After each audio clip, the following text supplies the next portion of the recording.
Friends welcome back to our channel. Good evening. Dinner అయింది అందరి. మనమైతే డిన్నర్ చేసినాం. ఇప్పుడు ఒక తమ్ముడు మనకు సిఐఎస్ఎఫ్ జాబ్ ప్రొఫైల్ చేయమని చెప్పిండు మనకు. దానికన్నా బెటర్గా నేను జాబ్ ప్రొఫైల్ చేయడానికి ముందు నేను ఓన్గా చెప్పే కన్నా నా ఫ్రెండ్ నా బ్రదర్ అంటే మా కజిన్ బ్రదర్ రీసెంట్గానే ఎస్ఎస్సి త్రూ జాబ్ కొట్టిండు. సిఐఎస్ఎఫ్లో ట్రైనింగ్ అయితే కంప్లీట్ చేసిండు. పోస్టింగ్ వెళ్ళిపోయిండు బెటాలియన్కి. ఆయనతో మనం ఒకసారి వీడియో కాన్ఫరెన్స్లో మాట్లాడదాం. ఆయన మాటల్లోనే ఆయన దగ్గర నుంచి అసలు ఆయన ఏ ప్రాసెస్ను ఫాలో అయిండు, ఆయన ఎట్లా అయిండు, ప్రిపరేషన్ ఏ విధంగా ఉంది, సిఐఎస్ఎఫ్లో జాబ్ ఏ విధంగా ఉంటుంది, ఫామ్ ఫిల్ చేసేటప్పుడు ఎలా చేయాలి, గ్రౌండ్ ఎలా ఉంటుంది, ఆ ట్రైనింగ్ ఎలా ఉంటుందని ఆయన మాటల్లోనే విందాం రండి. ఓకే. అయితే ఫ్రెండ్స్, తమ్ముని నేను జూమ్లో కనెక్ట్ చేసి ఆడియో కాల్లో ఆడియో రికార్డ్ చేసి సింక్ చేస్తే నేను తలకిందులు తపస్సు చేసినా కానీ అస్సలు సింక్ అవుతలేదు. ఇక ఇట్లా అయితే సింక్ అయింది. చూడండి మీరు. ఇక ట్రైనింగ్ కంప్లీట్ చేసుకున్నావు కదా, నీ సెలెక్షన్ ప్రాసెస్ ఏందని చెప్పి మనం వ్యూవర్స్ కు చెప్పుదామని చెప్పి చాలా మంది డౌట్స్ అడుగుతారు నన్ను. ఎస్ఎస్సి ఏది బాగుంటది అన్న, ఏదైతే ఏ ఫోర్స్ అయితే బాగుంటది, మళ్ళీ సిఐఎస్ఎఫ్ లో ఎట్లుంటది, ఏం కథ అనే దాని గురించి వాళ్ళు అడుగుతున్నారు. దాని గురించి నీ పర్సనల్ ఎక్స్పీరియన్స్, నీ జాబ్ ఎక్స్పీరియన్స్, నువ్వు భర్తీ అయినప్పటి నుంచి ఎట్లా ఏంటి అనేది వ్యూవర్స్ కొంచెం చెప్పు. ఓకే అన్న. ఇప్పుడు మామూలుగా ఎగ్జామ్ ఉంటుంది అన్న. ఫస్ట్ ఇప్పుడు కంప్యూటర్ బేస్డ్ టెస్ట్ ఉంటుంది ఫస్ట్ సెలెక్షన్ ప్రాసెస్కి వచ్చేసి. కంప్యూటర్ బేస్డ్ ఎగ్జామ్లో మేము రాసినప్పుడు ఎగ్జామ్ 100 మార్క్స్ ఉంటుండే. లాస్ట్ టైం మళ్ళీ ప్యాటర్న్ చేంజ్ చేసిండే 80 మార్క్స్కి. ఓకే.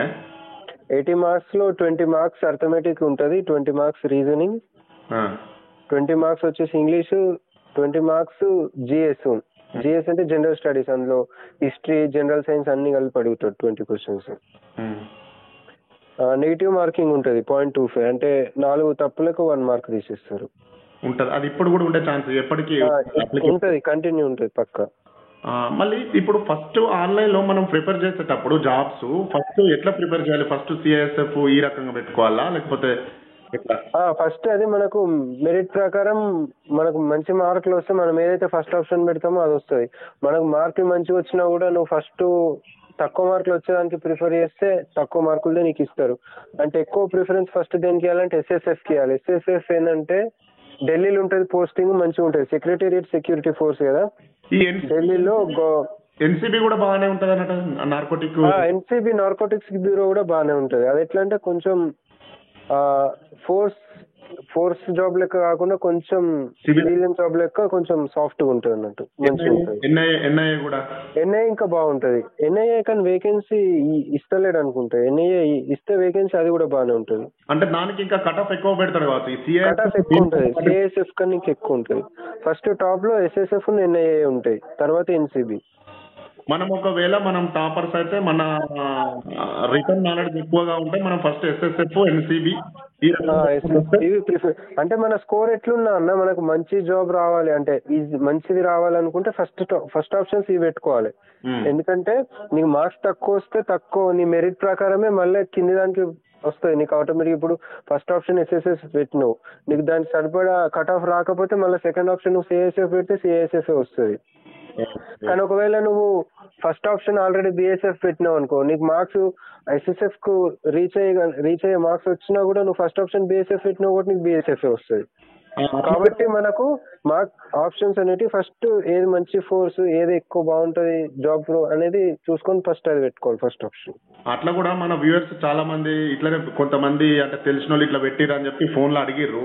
అంటే మాకు ఎక్కువ మార్క్స్ వచ్చినా గానీ మేము ప్రిపరేషన్ అనేది పోస్ట్ దానికి ఫస్ట్ ఇవ్వడం వల్ల మాకు అదే పోస్ట్ వచ్చింది అనేది అట్లే వస్తుంది. అందుకే ఫస్ట్ ఏం చేయాలంటే మంచి ప్రిఫర్ చేసుకోవాలి. First SSF secretariat security force ఏంటంటే ఓన్లీ ఢిల్లీలో ఉంటుంది జాబ్ అనేది, బాగుంటది.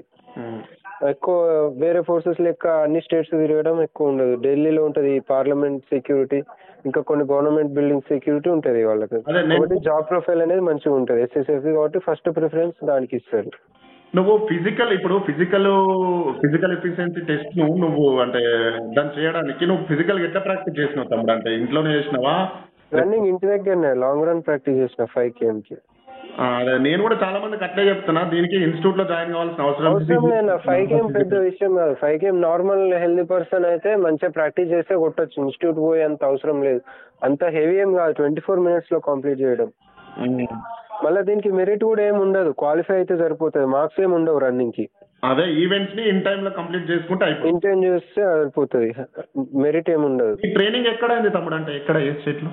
ట్రైనింగ్ నాది రాజస్థాన్ లోనే అయిందన్న, దేవ్లీలో. ట్రైనింగ్ సెంటర్ లోనే ఉన్నావా? ఇప్పుడు ట్రైనింగ్ సెంటర్ లో ఉన్నా, మళ్ళీ కోర్సు చేయడానికి వచ్చిన, కమాండో కోర్సా? Okay okay. ఇప్పుడు పోస్టింగ్ ఎక్కడ? జార్ఖండ్ లో వచ్చిందన్నవా? జార్ఖండ్.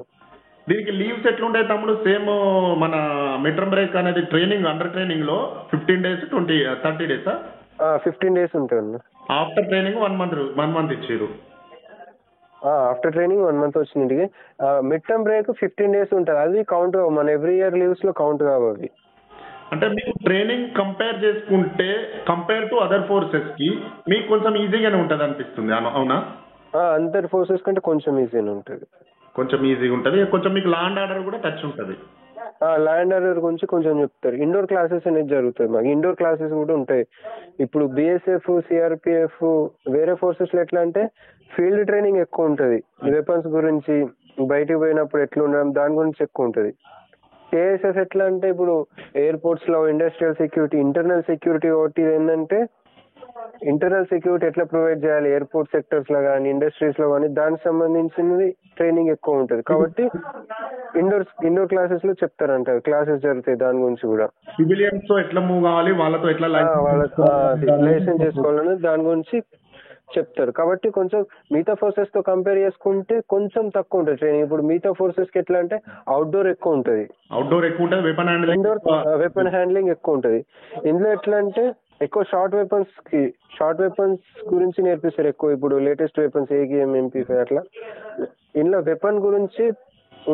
వెపన్ గురించి పీటీ ఇవి కామన్ గా ఉంటాయి, కానీ అవుట్డోర్ కన్నా ఎక్కువ ఇండోర్ ఉంటుంది అన్నట్టు. మామూలుగా ఇంటర్నల్ సెక్యూరిటీ ఇష్యూస్ గురించి, లా అండ్ ఆర్డర్ గురించి, వీటి గురించి ఎక్కువ తెలుసుకోవడం ఉంటుంది. ఓకే. ఇంకోటి ఇప్పుడు WT అంతా కామన్. ఇప్పుడు వేరే ఫోర్సెస్ కున్నట్టు పీటీ నడుస్తుంది, WT నడుస్తుంది, కానీ అవుట్డోర్ తో పాటు ఇండోర్ కూడా ఎక్కువ ఉంటుంది. సిఐఎస్ఎఫ్ లో వాళ్ళకి ఏంటంటే అవుట్డోర్ ఎక్కువ ఉంటుంది, బిఎస్ఎఫ్ వాళ్ళకి, మిగతా ఫోర్సెస్ వాళ్ళకి. ఇంకోటి తమ్ముడు, అంటే ఇన్ సర్వీస్ లో లీవ్స్ ఎట్లా ఉంటాయి అన్నట్టు, ఇయర్లీ 30 days ఇయ్యాలా, 15 days, అది ఎట్లా అన్నట్టు? ఇప్పుడు మిగతా ఫోర్సెస్ కి అయితే 60 days ఇయ్యాలి, 15 days ఇయ్యాలి కదన్నా. సిఐఎస్ఎఫ్ లో వచ్చేసి 30 days ఇయ్యాలి ఉంటాయి, 15 days ఇయ్యాలి ఉంటాయి. 30 days ఇయ్యాలి. ఓకే. అయితే ఏంటంటే మిగతా ఫోర్సెస్ కన్నా లీవ్స్ అనేవి తక్కువ ఉంటాయి, కానీ మనకు week offs count, week offs కింద శాలరీ ఎక్కువ ఇస్తారు. ఇప్పుడు మిగతా ఫోర్సెస్ లో వీక్ ఆఫ్స్ అనేవి ఉండవు కదా. సిఎస్ఎఫ్ లో ఏంటంటే మనకు డ్యూటీ స్ట్రెంత్ ఉన్న యూనిట్ లో అయితే వీక్ ఆఫ్స్ ఇస్తారు. అంటే మనకు ఒక రోజు వీక్ ఆఫ్ ఉంటుంది, ఒకరికి మండే, ఒకరికి సండే, అట్లా ఒక్కొక్క రోజు వీక్ ఆఫ్ అనేది ఉంటుంది. ఈ వీక్ ఆఫ్ అనేది మనకు యూనిట్ లో స్ట్రెంత్ కరెక్ట్ ఉన్నప్పుడు, సరిపడా ఉన్నప్పుడు మనకు వీక్లీ వన్స్ హాలిడే ఉంటుంది, డ్యూటీ ఉండదు. ఈ వీక్ ఆఫ్స్ ఉండడం వల్ల లీవ్స్ అనేవి తక్కువ ఉంటాయి సిఐఎస్ఎఫ్ లో. ఇక మిగతా క్యాంటీన్ అది అంటే సేమ్ అదే సిపిసి క్యాంటీన్, అంతా సేమ్, సిపిసి క్యాంటీన్ సేమ్, మిగతాదంతా సేమ్. లీవ్స్ ఒక 30 days తక్కువ ఉంటాయి, కానీ వాటి ప్లేస్ లో ఏంటంటే మనకు వీక్ ఆఫ్స్ ఇస్తారు. ఈ వీక్ ఆఫ్స్ కూడా మనకు దొరకకపోయినా వీక్ ఆఫ్స్ మనం డ్యూటీ చేస్తే ఎక్స్ట్రా సాలరీ అని వస్తుంది 1 month కి. ఓకే తమ్ముడు. ఇంకొకటి, మనకు ఫారెన్ డిప్యుటేషన్ పోవడానికి ఛాన్సెస్ ఉంటుందా సిఐఎస్ఎఫ్ లో? సిఐఎస్ఎఫ్ లో ఉంటుంది అన్న. కాఠ్మండు వెళ్ళొచ్చు, నేపాల్ వెళ్ళొచ్చు, ఇంకా వేరే యుఎస్ మిషన్ ఉంటుంది, యుఎన్ మిషన్ ఉంటుంది. యునైటెడ్ నేషన్స్ యుఎన్ మిషన్ లో కమాండో కోర్సు క్వాలిఫై చేసిన వాళ్ళని సెలెక్ట్ చేస్తారు, అంతేనా? కమాండో కోర్స్ క్వాలిఫై చేసిన వాళ్ళని సెలెక్ట్ చేస్తారు. మళ్ళీ ఇంట్రెస్ట్ ఉన్న వాళ్ళకి కాంపిటీషన్ కూడా జరుగుతుంది, ఫైరింగ్ చూస్తారు, బెస్ట్ ఫైరింగ్ ఉన్న వాళ్ళకి. ప్లస్ మళ్ళీ ఒకటి మెరిట్ ఎగ్జామ్ కండక్ట్ చేస్తారు, కాంపిటీషన్ ఉంటుంది అందరికి. ఎగ్జామ్ లో బెస్ట్ ఇచ్చిన వారికి, ఫైరింగ్ లో బెస్ట్ ఉన్న వాళ్ళకి ఛాన్స్ వస్తుంది. ఈ ప్రిపరేషన్ కి, రిటర్న్ ప్రిపరేషన్ కి ఎన్ని గంటలు డైలీ ప్రిపేర్ అయ్యేవాడు తమ్ముడును? నేను 2-3 hours అన్న డైలీ అంతే. అంటే నాకు కొంచెం ఈ రీజనింగ్, ఇంగ్లీష్ మీద కొంచెం గ్రిప్ ఉంది కాబట్టి ఎక్కువ అర్థమెటిక్ మీద ఫోకస్ చేసినాను. నార్మల్గా అన్ని సబ్జెక్ట్స్ కవర్ చేయాలంటే 4 to 5 hours కూర్చోవాలి డైలీ మినిమం. అంటే ఎందుకంటే అని ఇప్పుడు ఎగ్జామ్ క్వాలిఫికేషన్ 10th కానీ ఎగ్జామ్ లెవెల్ మాత్రం మంచిగానే అడుగుతుంది. ఇప్పుడు మన స్టేట్ కానిస్టేబుల్ లెవెల్ ఉంటుంది ఎగ్జామ్, మళ్ళీ నెగిటివ్ ఉంది కాబట్టి మంచిగా కవర్ చేయాలి అన్ని సబ్జెక్ట్స్. చాలా మంది ఏం అడుగుతారు అంటే, అన్న ప్రిపరేషన్ టిప్స్ చెప్పండి, ఎన్ని గంటలు ప్రిపేర్ కావాలి, ఎట్లా ఏంది అనేది. ఎన్ని గంటలు ప్రిపేర్ అవ్వడం అంటే అన్న అది పర్టికులర్ పర్సన్ మీద డిపెండ్ అయి ఉంటుంది. ఎన్ని గంటలు ప్రిపేర్ అవ్వడం ఇంపార్టెంట్ కాదు, ఎంత నేర్చుకున్నాం అన్నది ఇంపార్టెంట్. కొంతమంది తొందరగా గ్రాస్ చేయగలుగుతారు, కొంతమంది లేట్ గా గ్రాస్ చేస్తారు, దాన్ని బట్టి డిపెండ్ అయి ఉంటది. నేను అదే ఇంతకు ముందు వ్యూవర్స్ కి లాస్ట్ టైం వీడియోలో కూడా మీరు ఎక్కువ ప్రిపేర్ అయితే కూడా ప్రాబ్లమ్ రాదు వచ్చింది మీరు మర్చిపోతారు. గంటలు కూర్చొని ఇంటా ఉంటే నీ mind focus half an hour వరకు కరెక్ట్ ఫోకస్ చేయగలుగుతావు, తర్వాత డిస్టర్బ్ అవుతుంది. అది ఇన్నా కూడా నీకు ఇన్నంతసేపు ఉంటుంది, మళ్ళీ తర్వాత ఉండదు. సో ఎంతసేపు వింటున్నాం అన్నది కాకుండా విన్నంతసేపు కరెక్ట్ని దాన్ని నేర్చుకోవడం ఇంపార్టెంట్. మళ్ళీ ప్రాక్టీస్ చేయాలి, దాన్ని విన్నదాన్ని మళ్ళీ ప్రాక్టీస్ చేయడం, మళ్ళీ వినడం, అది ఇంపార్టెంట్. ఎంతసేపు వింటున్నాం అది ఇంపార్టెంట్ కాదు, టైం ఎంత నేర్చుకున్నాం అనేది ఇంపార్టెంట్. ఓకే ఓకే తమ్ముడు. అయితే అదే నేను మరి మన తమ్ముడు ఉన్నాడు, కజిన్ బ్రదర్ ఉన్నాడు, మాట్లాడదామని చెప్పి ఇక నేను లైవ్ పెట్టి ఒకసారి మాట్లాడదామని చెప్పి మన వాళ్ళకి చెప్పిన. ఓకే అన్న. ఓకే తమ్ముడు, మళ్ళీ కలుద్దాం ఎప్పుడన్నా ఇంటికి వచ్చినప్పుడు. ఎప్పుడు వస్తావు మళ్ళా? ఓకే అన్న, మళ్ళీ ఇంకో 2-3 months పడుతుంది అన్న. ఓకే ఓకే తమ్ముడు. అయిందా డిన్నర్? అయిందా? తిన్నావా? తిన్నా. చలి బాగున్నట్టుంది అక్కడ. చలి బాగా ఇస్తుంది. ఓకే తమ్ముడు, రైట్ మరి, గుడ్ నైట్. ఓకే రైట్ అన్న, good night. Okay bye bye. ఇట్లా అయితే తమ్ముడు మన ట్రైనింగ్ అయితే కంప్లీట్ చేసుకొని ట్రైనింగ్ సెంటర్లోనే ఉన్నాడు. కమాండో ట్రైనింగ్ అయితే రెడీగా ఉన్నారు. కమాండో ట్రైనింగ్ కంప్లీట్ చేసుకున్న తర్వాత యూనిట్కి వెళ్ళిపోతాడు. ఈ విధంగా అయితే ట్రైనింగ్ ప్రాసెస్ ఉంటుంది, సెలక్షన్ ప్రాసెస్ ఉంటుంది. సిఐఎస్ఎఫ్కి డ్యూటీస్ ఎట్లుంటాయనే దాన్ని కూడా నాయన మాటలను మీరు విన్నారు. ఇక మిగతా మన ఇంకా మంది కొంతమంది వ్యూవర్స్ ఉన్నారు కదా, సెలక్షన్ ప్రాసెస్ మన ప్రిపరేషన్ పాలసీ, ప్రిపరేషన్ ప్రాసెస్ చెప్పమని చెప్తున్నారు కదా.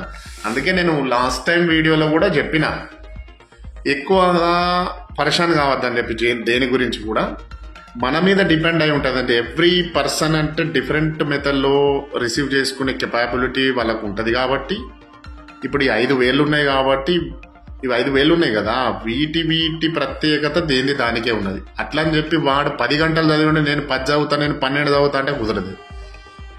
కొన్ని మైండ్ సెట్కి కొన్ని రకాలుగా మెసేజెస్ అనేది రిసీవ్ చేసుకునే క్యాపబిలిటీ ఉంటుంది. కాబట్టి ఎవరు ఎట్లా చదివితే నాకు ఎట్లా అర్థమవుతుంది అనేది వాళ్ళ ఓను ఒపీనియన్, అంటే వాళ్ళకి అర్థమవుతుంది నాకు ఎట్లా, నేను ఎట్లా ప్రాసెస్ ఫాలో కావాలని చెప్పి. కానీ అందుకే ఇంకోరిని ఫాలో అవుతే పని కాదు, ఖచ్చితంగా తెలుసుకోవాలి ఎట్లా జరుగుతుంది. అంటే ఇప్పుడు మనం ఏదైనా విలేజ్కి వెళ్ళాలనుకున్నాం, సపోజ్కి హైదరాబాద్ వెళ్ళాలి, హైదరాబాద్లో ఒక ప్లేస్కి మనం విజిట్ కావాలి. ఆ విజిట్కి ఎట్లా అనాలని చెప్పి పోయొచ్చును అని అడుగుతాం, ఎట్లా పోవాలరా బాయ్, మరి ఏడ కట్టాలి, ఏం కథ అని అడుగుతాం. కానీ వాడు ఏ డ్రెస్ వేసుకుంటే నేను అదే డ్రెస్ వేసుకుంటా, వాడు ఏ షూ వేసుకుంటే నేను అదే షూ వేసుకుంటా, వాడెక్కడ వాటర్ బాటిల్ కొనుక్కొని తాగుతా నేను అదే తాగుతా అని అవడం మనం మూర్ఖత్వం అవుతుంది.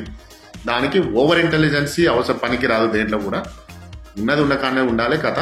ఈ వాట్సాప్ స్క్రీన్ రికార్డ్ లో ఆడియో పర్మిషన్ ఇస్తలేదు. మనము ఆడియోను వేరేగా రికార్డ్ చేసి వీడియోని ఇట్లా చేస్తేనేమో అది లేట్ అవుతుంది అనమాట. ఆడియో అనేది తొందరగా కనెక్ట్ అవుతుంది, వీడియో లేట్ అవుతుంది. కాబట్టి సింక్ అస్సలు అవ్వట్లేదు. అది ఎక్కువ లెంత్ వచ్చింది, తక్కువ వచ్చింది అట్లా. ఓకేనా, రైట్, గుడ్ నైట్, జై హింద్. ఇవాళ ఇంకొక విషయం, సాడ్ న్యూస్ ఏంటంటే వరల్డ్ కప్ ఓడిపోయింది ఇండియా. అది చాలా బాధాకరమైన విషయం. అస్సలు అంటే కొద్దిసేపు చూసినా కానీ నాకు నచ్చలే. ఎందుకనంటే క్రికెట్కి నేను చాలా క్రికెట్ లవర్ని. క్రికెట్ మేము ఇట్లా కాదు, మండు టెండల్లో అప్పుడు హాఫ్ డే స్కూల్ ఉంటుండే, ఒక్క పూట బడి, ఆ బడి కాడ వచ్చి బుక్స్ ఆడబెట్టి క్రికెట్ ఆడడానికి పోతే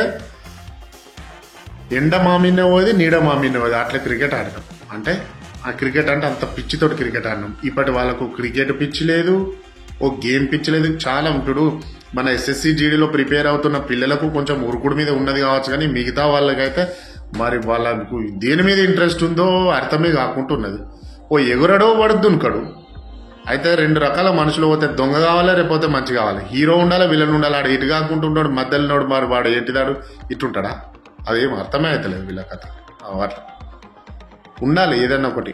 ఆ క్రికెట్ ఆడడం అనేది ఫిజికల్ యాక్టివిటీని పెంచింది మా లోపలని నేను నమ్ముతున్నాను. లేకపోతే మేమేం అథ్లెట్లము ఉరుకుడు దునుకుడు ఉండదు కథ. 1600 మీటర్లే కొట్టినాం అప్పుడు. కానీ ఆ 1600 మీటర్లు కొట్టాలంటే వెనకకెళ్ళి పొగలు వెళ్తాయి. ఇది వాస్తవం ముచ్చట. ప్రాక్టీస్ లేకుండా 1600 మీటర్లు కొట్టి చూపెడితే లెగ్స్ జామ్ అయితే వెనకకెళ్ళి మన రాకెట్ పొగలు వెళ్ళినట్టు వెళ్తాయి. 1600 మీటర్ హాడు, 5 కిలోమీటర్లు అనేది బాగా ఈజీ, 5 km అన్నది చాలా ఈజీ. దాని గురించి టెన్షన్ తీసుకున్నారంటే ఇక వేస్ట్ ముచ్చట. 5 కిలోమీటర్ రేస్ అనేది చాలా ఈజీ. అంటే ఎప్పుడైతే మనం ప్రాక్టీస్ చేసి ఉంటామో అప్పుడు ఈజీ. ప్రాక్టీస్ చేయక మనం గ్రౌండ్కి పోతే కుదరదు ముచ్చట. ఫస్టే భయం ఉండే, అయ్యో నేను ప్రాక్టీస్ చేయలే, వస్తుందా రాదా, నేను మోషన్ పోయినా లేదా, ఇది అంతే అందరికి ఉంటుంది. ఇది రోజు నువ్వు నీ పంక్చువాలిటీని సెట్ చేసుకోవాలి. నీకు ఏ రోజైతే రన్నింగ్ ఉంటుందో, ఎవరు పడతాళ్ళు యూట్యూబ్ ఛానల్ పెట్టి చెప్తే అర్థం కాదు. అది ఎక్స్పీరియన్స్ చేసి ఆ తొవ్వ నుంచి పోయినవానికి తెలుస్తుంది ఏందనేది. ఆ సిచ్యువేషన్ నుంచి క్రాస్ అయినవానికి తెలుస్తుంది.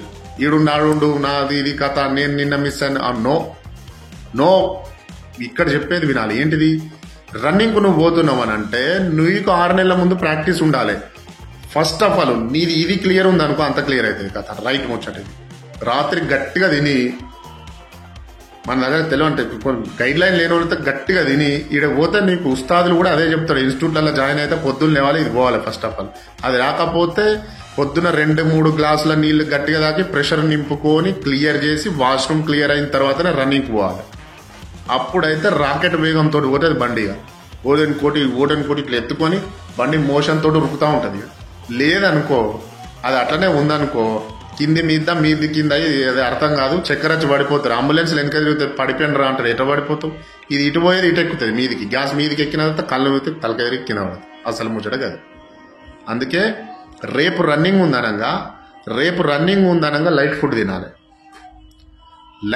లైట్ ఫుడ్ తినాలి. ఈ సెలక్షన్ ప్రాసెస్ అంటే 5ంటికి పోతే నువ్వు ఓంగానే ఉండదు. ఆడ లైన్ కట్టుడు ఉంటుంది, కథ ఉంటుంది, కార్ఖాన ఉంటుంది. అది ఎప్పుడో 3-2ంటికి లేచిపోతాం కావచ్చు. ఓకే, అందుకని చెప్పి రన్నింగ్ ప్రాసెస్ ఇది మనం ఫస్ట్ నుంచి అలవాటు చేసుకోవాలి.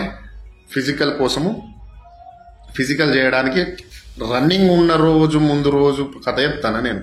వాటర్ ఎక్కువ తీసుకోవాలి. అంటే మీరు రన్నింగ్ పోయే ముందు వాటర్ కాదు, బాడీకి వాటర్ ఎక్కువ కంటెంట్ ఇవ్వాలి ఫిజికల్ చేస్తున్నప్పుడు. ఓకేనా? దీన్ని మీరు ప్రాసెస్ అయ్యి తమ్ముడు చెప్పిన మాటలు మీరు అయితే ప్రిఫరెన్స్ ఎట్లా పెట్టుకోవాలి ఏంది అనేది దాన్ని బట్టి చేసుకుంటే సూపర్గా ఉంటుంది. Okay, bye. అంటే గుర్తొచ్చిన విషయాలను ఆ విధంగా నేను షేర్ చేస్తున్నా. ఓకే, ఇది ఫ్యాక్ట్స్, మీకు ఎవరు చెప్పడు. ఇది ఫ్యాక్ట్స్ నేను చెప్తున్నా. అది నేను మనం లైవ్ చిట్చాట్ మాట్లాడుకున్నట్టుగా నేను చెప్తున్నా కాబట్టి దీన్ని రిసీవ్ చేసుకోవాలి, సీరియస్లీ తీసుకొని దీన్ని మీరు ప్రాసెస్లో పెట్టుకొని పని చేసుకుంటే పని అవుతుంది. ఓకే, అంతే. ఓకే తమ్ముడు, గుడ్ నైట్, జయంత్.